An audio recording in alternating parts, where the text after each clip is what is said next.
எடுத்த எடுப்புலயே 10 லட்சம் கோடி கடன் அப்படிங்கிறது ஒண்ணு அவருக்கு நிதிநிலை மேலாண்மை அறிக்கை பத்திய அந்த கருத்தியல் ரீதியான ஆழ்ந்த அந்த அனுபவமோ அறிவோ இல்லையோ அப்படிங்கறது தான் காட்டுது. ஏன் அப்படின்னு சொன்னா 1947ல இருந்து 2021 வரைக்கும் 4.5 லட்சம் ரூபாய் கடன், அதற்கு பிறகுதான் அந்த 6 லட்சம் ரூபாய் கடன் அப்படிங்கறதா. இதுதான் இந்த சேர்த்து அந்த மொத்த கணக்கு அப்படிங்கறதா இந்த 10 லட்சம் ரூபாய். அதே மாதிரி அப்ப இருந்த பணத்துக்கும் இப்ப இருந்த பணத்திற்குமே பண மதிப்பிழப்புன்னு ஒண்ணு. இதை நம்ம தங்கத்தோட கூட ஒப்பிட்டு பார்க்கலாம். அப்ப இருந்த தங்கத்துடைய விலை என்ன, இப்ப இருக்க தங்கத்துடைய விலை என்ன அப்படின்னு. இதை தாண்டி ஒரு மாநிலத்தினுடைய கடன் அப்படிங்கிறது அந்த மாநிலத்தினுடைய மொத்த உள்நாட்டு உற்பத்தியையும் இந்த கடனையும் சேர்ந்ததுதான் அதற்கான அந்த கடன் சுமை அப்படிங்கிற வார்த்தையை நம்ம அங்கதான் கொண்டு வர முடியும். அப்படி பார்க்க போனா தமிழ்நாட்டினுடைய மொத்த உள்நாட்டு உற்பத்தி மதிப்பு இப்போ 40.6 லட்சம் கோடி ரூபாய். நம்ம அந்த வரம்பு அப்ப நம்ம எவ்வளவு தூரம் வரைக்கும் நம்ம கடன் வாங்கலாம்னு பார்த்தா 28.5% வரைக்கும் கடன் வாங்கலாம். ஆனா தமிழ்நாடுடைய அந்த கடன் வரம்பு அப்படிங்கிறது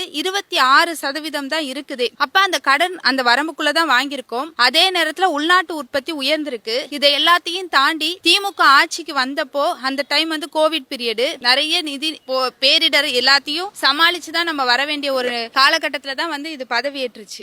அப்படி இருக்கும்போது இது முழுக்க முழுக்க ஒரு அபத்தமான ஒரு கூற்று தான். நீங்க கொண்டு வந்த திட்டங்கள் எல்லாமே பார்த்தோம் அப்படின்னா எதிர்கால தலைமுறையினருக்கான முதலீடு திட்டங்களாகவும் கல்விக்கான திட்டங்களாகவும் இப்படிதான் இந்த திட்டங்கள் முழுவதும் வந்திருக்கு. அதே மாதிரி ஒரு கடனா சும்மா அப்படியே எடுத்து வாங்கி நம்ம என்னமோ கேட்க அப்படியே அள்ளி கொடுக்கற மாதிரி எல்லாம் கிடையாது. அதை தாண்டி இதுக்கு ஒரு பொருளாதார குழு இருக்கும். அந்த நிபுணர் குழு எல்லாம் இதெல்லாம் பண்ணலாம், இந்த நலத்திட்டங்கள் எல்லாம் செயல்படுத்த முடியும். ஒரு ரூபாய்க்கும், அதாவது செலவினத்துக்கும் வருவாய்க்கும் இடையில உள்ள அந்த நிதியை நம்ம பட்ஜெட்ல போடணும்.